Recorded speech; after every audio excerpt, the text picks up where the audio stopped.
শেষ রাতে কবুল হওয়া দোয়া। নদীর পাড়ে ছোট্ট এক গ্রাম, নাম সাফওয়ানপুর। গ্রামটি খুব সাধারণ, কিন্তু এখানকার মানুষদের অন্তর ছিল বিশ্বাসে ভরা।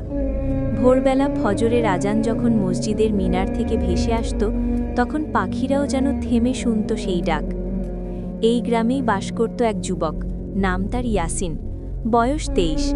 শরীর শক্ত, মুখে আত্মবিশ্বাস, কিন্তু হৃদয়ে ছিল এক অদ্ভুত শূন্যতা। শৈশবের আলো। ইয়াসিনের শৈশব ছিল খুব সুন্দর। তার বাবা হাফেজ করিমউদ্দিন গ্রামের মসজিদের মুয়াজ্জিন ছিলেন। ফজরের আগে উঠতেন, অজু করতেন, আর আজানের সুমধুর কণ্ঠে পুরো গ্রাম জাগিয়ে তুলতেন। ইয়াসিন ছোটবেলায় বাবার হাত ধরে মসজিদে যেত, কুরআন শিখত, নামাজ পড়ত।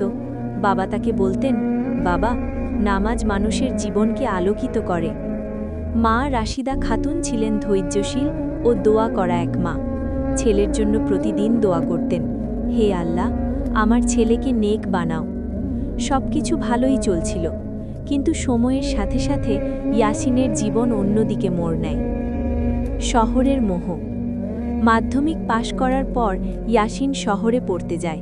শুরুতে সব ঠিক ছিল, কিন্তু ধীরে ধীরে সে নতুন বন্ধুদের সাথে মিশতে শুরু করে। তাদের কথাবার্তা, জীবনধারা সবকিছুই আলাদা। নামাজে দেরি হতে লাগল। 1 ওয়াক্ত, 2 ওয়াক্ত, একসময় পুরো নামাজই ছেড়ে দিল। সে ভাবত, এখন পড়াশোনা শেষ করি, চাকরি পাই, তারপর সব ঠিক হয়ে যাবে। কিন্তু শয়তান মানুষকে এমন আশ্বাসই দেয়। বাবার অসুস্থতা। একদিন গ্রাম থেকে খবর আসে বাবা খুব অসুস্থ। ইয়াসিন দ্রুত বাড়ি ফিরে আসে। বাবাকে বিছানায় শুয়ে থাকতে দেখে তার বুক কেঁপে ওঠে। হাফেজ করিম দুর্বল কণ্ঠে বললেন, বাবা ইয়াসিন, নামাজ ছাড়িস না, দুনিয়া ক্ষণস্থায়ী। ইয়াসিন কিছু বলল না, শুধু মাথা নিচু করে দাঁড়িয়ে রইল। কয়েকদিন পর বাবার ইন্তেকাল হয়ে গেল। গ্রামের সবাই কাঁদল, কিন্তু ইয়াসিনের চোখ দিয়ে পানি এলেও তার হৃদয় তখনও পুরোপুরি জাগেনি। মায়ের একাকিত্ব। বাবা মারা যাওয়ার পর মা একা হয়ে গেলেন। ইয়াসিন আবার শহরে চলে গেল। ফোনে মা প্রায়ই বলতেন, বাবা, সময় হলে নামাজ পড়ো। ইয়াসিন উত্তর দিত, মা, পরে পড়ব। এই পরে আর আসছিল না। সেই ভয়ঙ্কর রাত। এক রাতে ইয়াসিন বন্ধুদের সাথে দেরি করে ফিরছিল। রাস্তায় হঠাৎ একটি গাড়ি নিয়ন্ত্রণ হারিয়ে তার দিকে ধেয়ে আসে।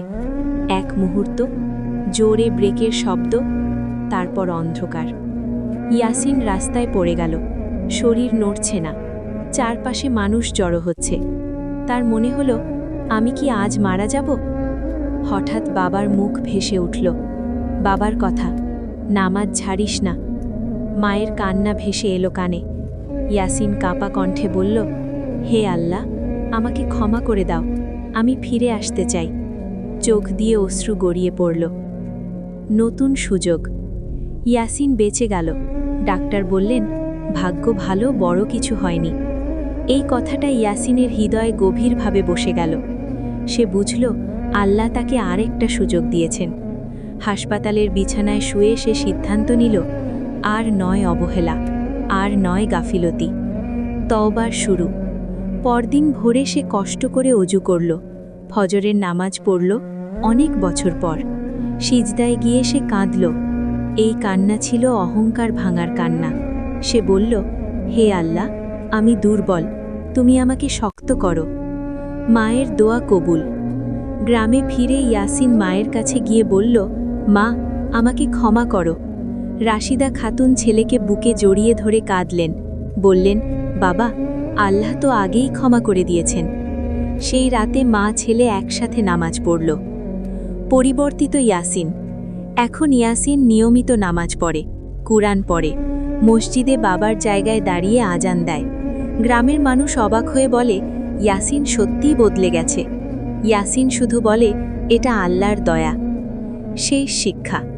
একদিন ইয়াসিন মসজিদের ইমামকে জিজ্ঞাসা করল, হুজুর, আল্লাহ কি সব পাপ ক্ষমা করেন? ইমাম বললেন, যদি বান্দা সত্যিকারভাবে ফিরে আসে, আল্লাহ সব ক্ষমা করেন। ইয়াসিন আকাশের দিকে তাকালো। তার চোখ ভিজে উঠল। সে মনে মনে বলল, হে আল্লাহ, শেষ নিঃশ্বাস পর্যন্ত তোমার পথে রাখো। গল্পের শিক্ষা। আল্লাহর রহমত কখনো বন্ধ হয় না। মৃত্যুর আগে তওবার সুযোগ আছে। নামাজ ঈমানের মূল। মায়ের দোয়া কখনো বিফল হয় না। আল্লাহ চাইলে এক মুহূর্তেই জীবন বদলে দিতে পারেন। নতুন নতুন গল্প পেতে আমার চ্যানেলটি সাবস্ক্রাইব করুন।